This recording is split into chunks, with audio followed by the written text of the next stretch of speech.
We want to be accessible. We want to engage folks, and we need them to be a part of this work in order for it to be responsive to their needs.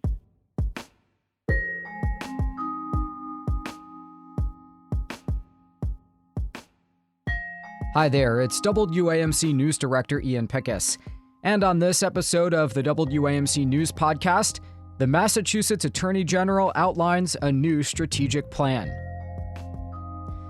Well, Democratic Massachusetts Attorney General Andrea Joy Campbell has released a plan for her office. The former Boston City Councilor is the first Black woman to serve as the Commonwealth's top lawyer and law enforcement officer after her victory in the 2022 election. In the new strategic plan that extends through 2027, Campbell lays out 5 goals, ranging from cracking down on corruption in state government and responding to regional equity issues to bolstering youth services and addressing healthcare gaps. The AG spoke with my colleague in the Berkshires, Josh Landis. We know that the number one issue that folks are talking about is affordability in economics. It's too expensive to live in Massachusetts. Healthcare is too expensive. Their groceries are too expensive. And so we wanted to make sure our strategic plan was responsive to that, but also to stress that we have significant tools in the office in terms of consumer protection, and that we're going to use those tools to put money back into the pockets of workers and our residents, and also think about ways to use our tools to advance economic opportunities for everyone, and to make sure that people have the opportunity to grow their wealth. And there's a lot that we can do in that regard. So excited to do that in partnership with residents and, of course, community stakeholders.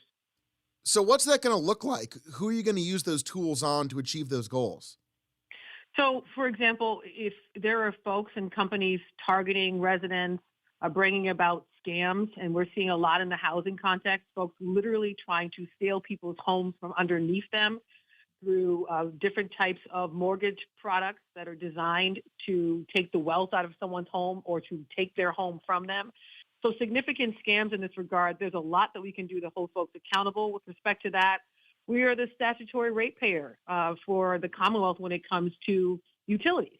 And so that means making sure we're advocating all the time for utility rates to be affordable and reasonable for constituents. So we're doing work every day to put money back into the pockets of folks. And in the housing context, doing even more work to not only protect folks against scams and discrimination, but to even think about how we use other tools in the office, including our grant-making tool, to help folks access homeownership opportunities and so much more. From your vantage point, systemically, what are the major barriers in Massachusetts to folks being able to find, equitable treatment in the marketplace? Some is just companies and bad actors, right? Not every company or private institution is a bad actor, but there are some. And there's some who obviously want to skirt the rules or avoid them entirely in order to gain a profit. And so we have a unique role to protect consumers and to make sure that companies are following our laws. And I'll give you one example. We had a recent settlement with Rent-A-Center, a major company that exists in several communities across the Commonwealth where folks get products from. And what they were doing was illegally harassing constituents who fell behind on some of their payments, and the consumer was trying to make the payment, and they were harassing them with phone calls, in some instances taking out criminal complaints against constituents and consumers, all in violation of our debt collection laws. And so we won a nearly $9 million settlement against this company. So we're going to do the same for others that take advantage of our consumers to make sure that the marketplace is fair and that frankly, the playing field is level for all companies. The second goal of your plan is about protecting and promoting public health and safety throughout Massachusetts, and you draw attention specifically to healthcare access and environmental health. Break that down for us. What is that second goal, and what is it going to look like on the ground? So we wanted to make it clear that the office, of course, has a robust criminal bureau and portfolio. We were taking drugs and guns off the street every single day. That work has not slowed down. But we recognize that there is an opportunity to do it through a public health lens. Public safety is public health. Public health is public safety. What we mean by that is everyone has the right to be safe in their communities. But we're finding that doesn't just mean law enforcement showing up, of course, to do their jobs effectively. It's looking at the social determinants of health, which usually drive crime and violence in certain communities. So access to health care, really important, including behavioral health services, an environmentally safe communities. So that means taking on climate change and making sure folks have access to clean water. All of these are connect to our public safety work. And so we wanted to stress that in the strategic plan and want folks to know that we're going to look at these issues also through a public health lens. One question that is before Massachusetts is that of safe consumption sites. We've seen the state, at least in preliminary reports, acknowledge the effectiveness and the life-saving measures that safe consumption sites can offer folks. Do you foresee your office weighing into that conversation as it pertains to the ongoing opioid epidemic? Well, I'll say nothing's off the table when it comes to this epidemic. We are obviously in the weeds and securing settlements from major companies that push profit over the safety and health of our constituents that we serve every day. So we are getting monies in the millions from these companies and directing it to our trust fund at the state level to make sure that municipalities all across the Commonwealth have the resources to bring about greater treatment and recovery services, for example, for folks who are struggling, and to support families who have lost folks to this epidemic and this crisis. And so nothing's off the table. We will continue to remain in touch with the Department of Public Health and others as we do this work. So more to come on that. The third goal is about youth in Massachusetts. As your office put it, protecting and strengthening the health, safety, and well-being of Massachusetts youth. Break that down for us. How exactly is your office going to accomplish that goal? I am, of course, the Attorney General, but I'm also a mother of 2 young boys. And every time I'm engaging with parents or caregivers or folks who play a guardianship role for a young person, or school administrators, teachers, educators, behavioral health specialists, you name it, everyone agrees that our young people are struggling in many ways. One is just it's more difficult for them to realize their dreams because the affordability issues we talk about in the Commonwealth affect them too. It seems more difficult for them to be able to reach their goals. And so we're taking the enforcement of child labor laws, which is really important. We have young people going to work and not getting paid, making sure we're also talking about affordability as it concerns them. Student loan debt is a big issue that we're taking on. And then the behavioral health crisis. There is a mental health epidemic in Massachusetts, in this country. And so we're using every tool we can to expand access to behavioral health services through our healthcare division. And we're holding folks accountable. We have a lawsuit against Meta and Instagram. We think they have played a significant role in the uptick in anxiety and depression we're seeing with our young people, especially young girls. So that's actively proceeding as well. So we wanted to prioritize our young people, but in addition to just prioritizing them in words, prioritize them in action. So folks will see in the strategic plan real investment in how we protect our young people. And we're going to treat them like we do everybody else in making sure that they also get the tools and resources they need to be successful. 2 years ago in Pittsfield, the city that I'm sitting in right now, there was a tragedy in our community where a young man facing a mental health crisis was shot to death by police in Pittsfield.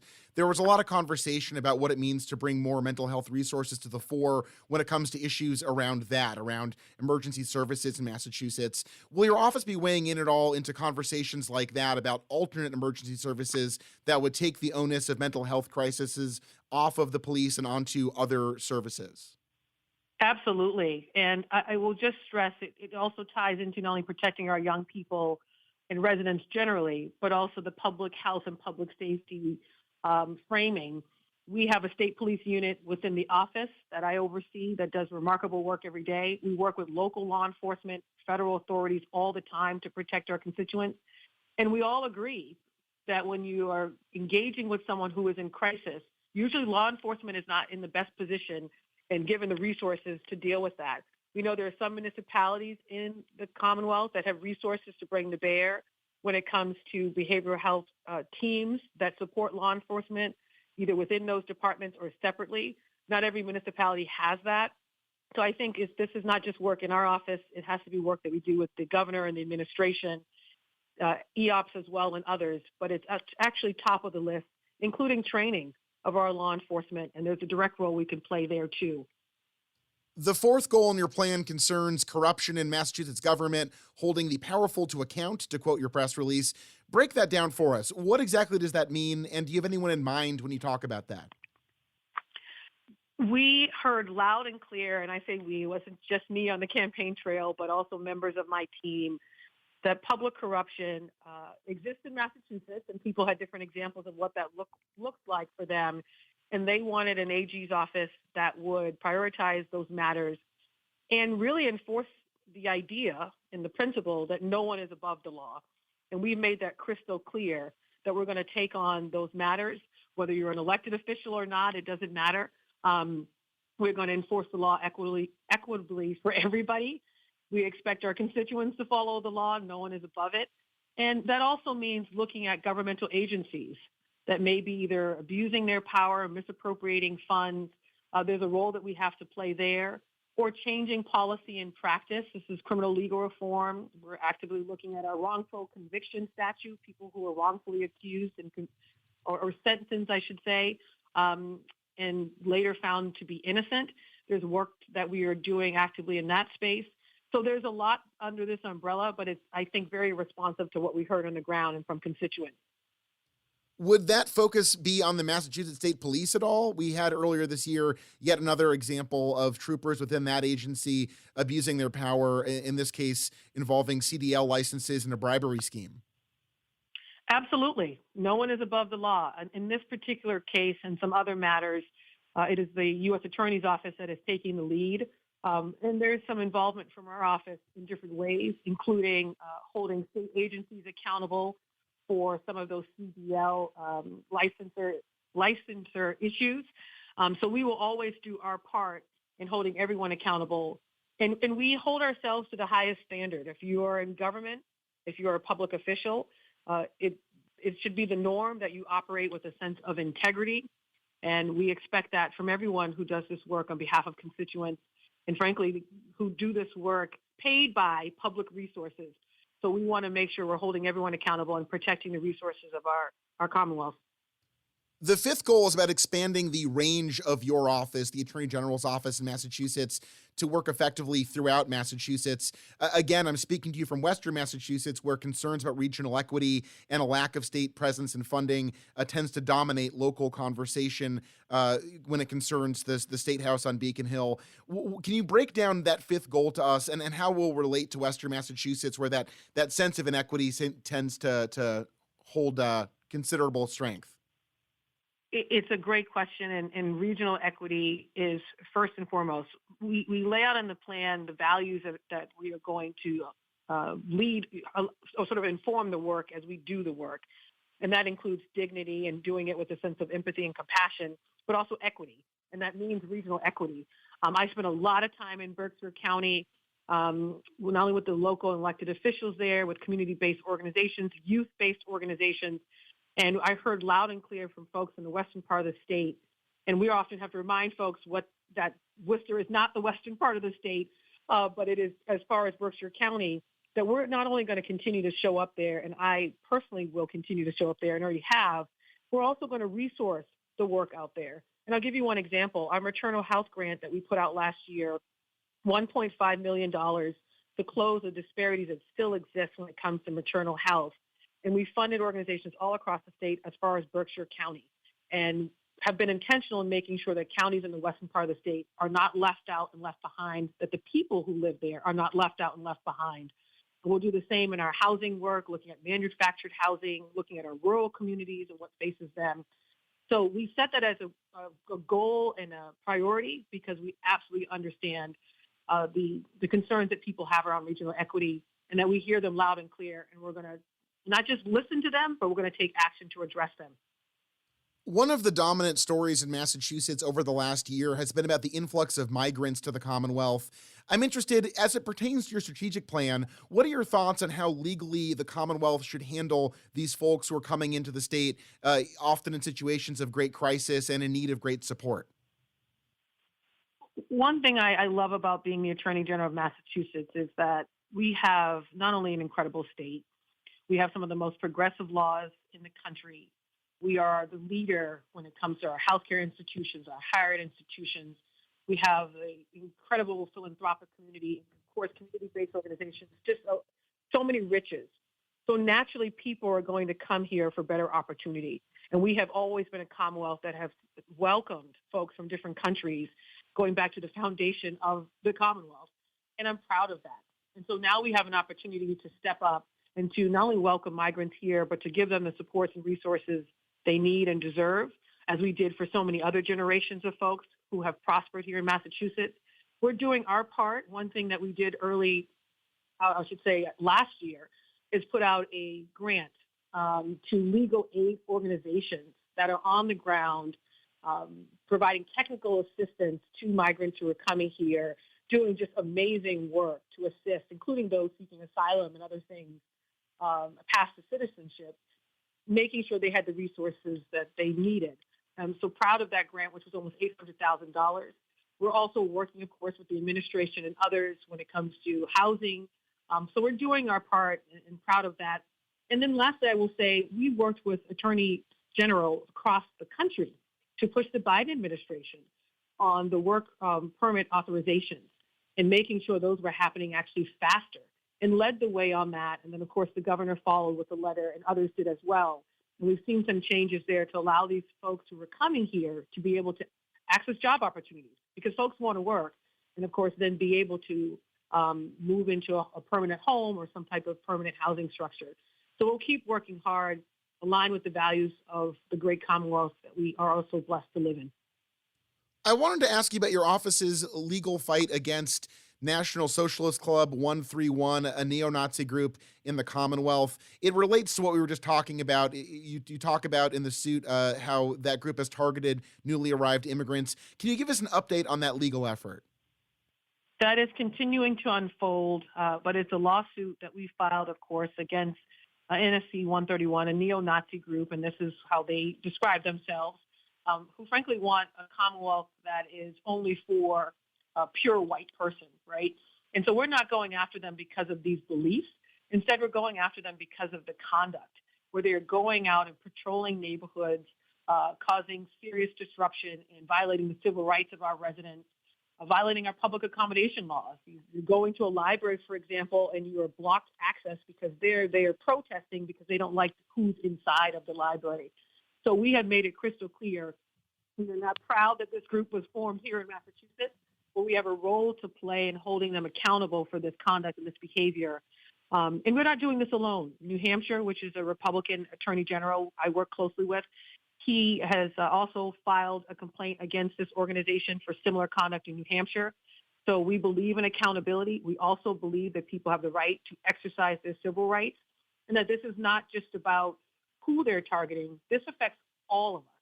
This hate that we're seeing, this white supremacy, has a direct impact on every person in the Commonwealth.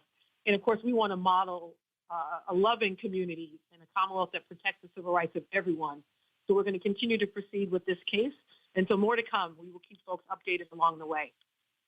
There's some disagreement among Massachusetts Democrats about Auditor Diana DeZoglio's efforts to audit the legislature. You've suggested that she does not have the legal authority to do this. I was interested, can you sort of break down your thoughts on this sort of back and forth between top Democrats?